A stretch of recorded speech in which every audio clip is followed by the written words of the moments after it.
what is expected from these trade talks, that until they get just called off and everyone gets mad, we have to assume that it's a positive for the markets, right? Eunice, who joins us now from Beijing. I mean, we're moving forward, are we not? Who knows? Moving forward, yeah. The Chinese want the Americans to get off their back.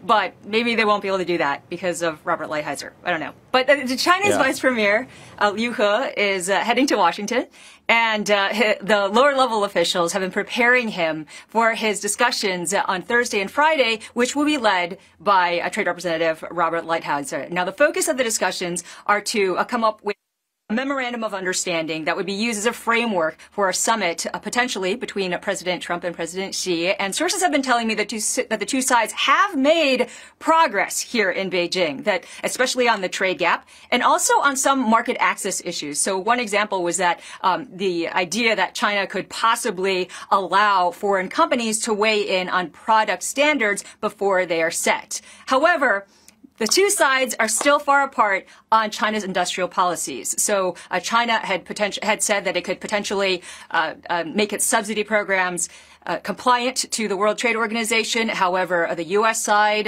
wasn't totally convinced that China would be able to do that because Beijing hasn't yet detailed all of its subsidies. The White House, in a statement, had said that one of the goals in Washington is to achieve needed structural changes for China. And I spoke with one of my sources within on the Chinese side, and he had expressed a lot of frustration that the U.S.